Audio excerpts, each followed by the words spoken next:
Meus caros irmãos e irmãs, o coração humano sempre deseja a felicidade. Porém, ele é fraco, ele se engana. Existem muitas interferências, interesses, desejos, medos, traumas e tantas outras coisas. E quase sempre nós escolhemos o mal pensando que estamos escolhendo o bem. E é por isso que é tão necessária para a nossa vida a palavra de Deus, que nos revela aquilo que nós devemos seguir.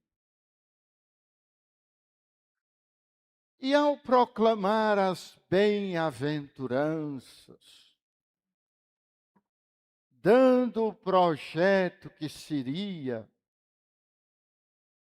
o seu projeto no mundo, revelando a face de Deus, Jesus faz aparentemente umas antíteses, que não são antíteses porque não são contrárias. Ouviste o que foi dito aos antigos: não matarás.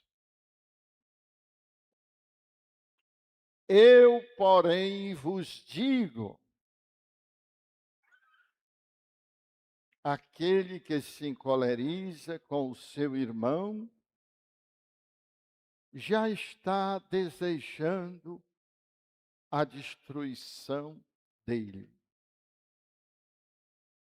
E cada vez mais a nossa cultura nos incentiva a destruir os outros. Basta qualquer coisa na internet, gente que não sabe de nada do que aconteceu, começa a xingar, agredir, destruir o outro. É uma forma nova de querer matar os outros, que Jesus não conheceu no seu tempo, mas que nós conhecemos hoje. Basta que alguém diga algo que não seja do meu agrado, eu deleto. Pronto, ele não existe mais para mim. E esse deletar tantas e tantas e tantas vezes na vida virtual cria uma sinapse neural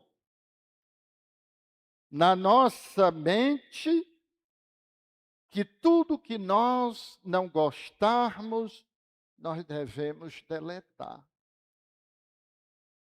E assim tem sido. Quando nós vemos a violência física, agora mesmo, já agora, quando eu estava vindo para a igreja, tive notícia de 2 pessoas que foram muito mal para Sobral. É uma violência, sempre querendo deletar o outro da nossa vida, da nossa sociedade, da nossa convivência. E isto torna a sociedade humana praticamente impossível. Jesus diz: foi dito aos antigos, não adulterar. Mas o casamento é muito mais do que no adulterar. O casamento é companheirismo.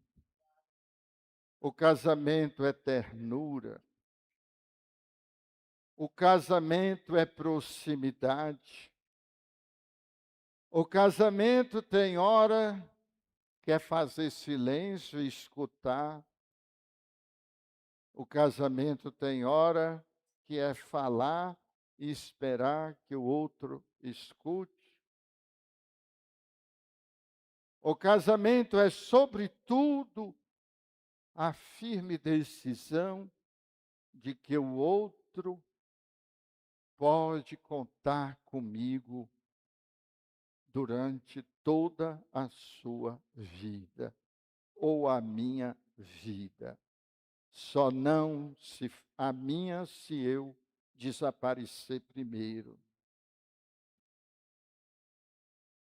Então, quando Jesus diz: quem olha para outra mulher desejando já cometeu adultério, significa quem participou do CPP no sábado passado, não ontem, eu distribuí 2 laudas mostrando como nós podemos vencer o pecado. Não é ficar com medo do pecado. Não é ficar contando os pecados. Aliás, tem gente que aprendeu a não melhorar e aumentar mais uma dependência, a dependência de se confessar. Mas se a gente perguntar da confissão para esta, qual foi o aspecto que você melhorou? Nenhum. Tornou-se um contador de pecado. Conta quando peca, conta quando se confessa. Tem agora o regime da contabilidade de pecado.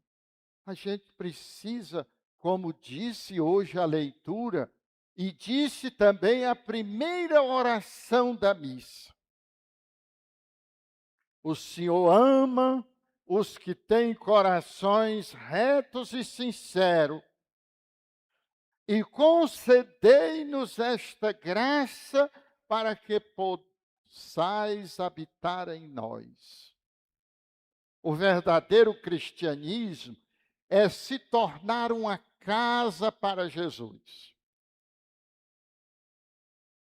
É que Jesus possa agir pela nossa mente, pelo nosso coração, pelas nossas mãos, pelas nossas atitudes. É de tal modo ele entrar em nós e nós entrarmos nele, que nós não estamos mais diante dele, nem ele diante de nós, mas ele está dentro de nós, orientando o nosso pensar, o nosso sentir, o nosso agir. E quando percebemos que algo sai deste caminho, que é o sentido original do pecado, sair do alvo da direção, não alimentar. Não alimentar. Não é eu estou apaixonado. Algo em mim sentiu-se atraído. Mas eu não concordo, não alimento, não aceito. E é assim que podemos vencer. Por fim, Jesus diz: ouviste o que foi dito aos antigos, não jures falso, sejam fiéis aos juramentos de Deus. O que eu digo a vocês é que não jure de jeito nenhum. Para quem é sincero, não precisa andar jurando. Às vezes, uma pessoa me pergunta uma coisa, um compromisso, eu faço, e depois a pessoa liga dizendo assim: o senhor vai vir mesmo? E eu digo assim: é o mesmo homem que está falando. Se for mentiroso da primeira vez, será também mentiroso da segunda vez. É o mesmo homem. Nós precisamos fazer todo o esforço de ser sincero. Mas existe uma coisa interessante aí no meio. É que o nosso esforço sozinho não é capaz de nos transformar. Os gregos, analisando o comportamento humano, criaram o mito do Sísifo, que era um homem cheio de boa vontade e que se entregou a uma missão de levar uma pedra para cima de uma serra. Todo dia ele pegava aquela pedra e começava a subir a serra. Mas à medida que ele ia cansando, não se sabe o que acontecia, a pedra escorregava e vinha para o pé da serra de novo. Ele nunca desistiu, mas também nunca conseguiu levá-la até o pico da serra. Assim é a nossa vida. O nosso esforço sozinho, a gente vai, e quando a gente acha que chegou, escorrega. Tem uma história muito bonita de São Bento, que passou 80 anos numa caverna. Não, Santo Antão passou 80 anos numa caverna, jejuando, se mortificando,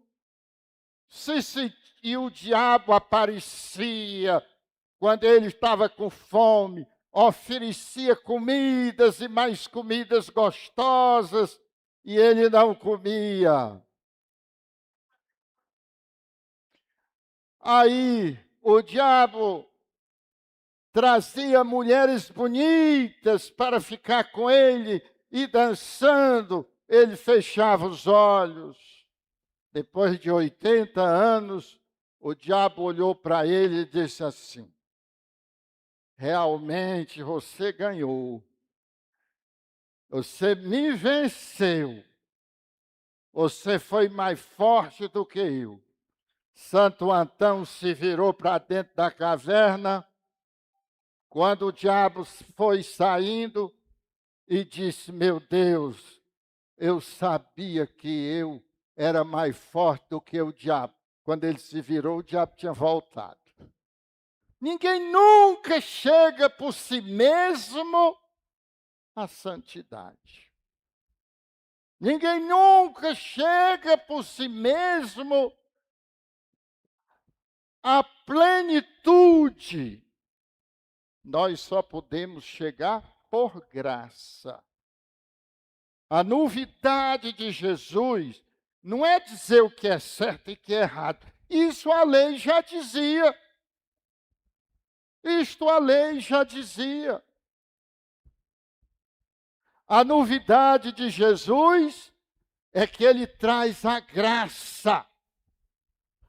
E com a graça dele, nós podemos não por nós, mas por Ele, com Ele, nós nele, Ele em nós podemos vencer. Jesus nos convidou a ser criança. Eu gosto muito de ver como as crianças agem. Imagine que a mãe esteja aí na porta da igreja e queira vir para cá. A criança vai correr na frente. Mas quando chega aqui, nos batentes, o que a criança faz? Para, olha para a mãe, dá os bracinhos e chega nos braços da mãe. Assim somos nós. Nós vamos correr o tanto que der, fazer o esforço necessário que for. Mas quando percebemos que não podemos sozinhos, elevemos braços para Jesus e vamos nos braços dele. Assim, nós poderemos viver com alegria, com contentamento, com profunda plenitude, interna e externamente, no pensar, no sentir e no agir. Não por nós, mas por Jesus e nós nele. Louvado seja nosso Senhor Jesus Cristo. Para sempre seja louvado.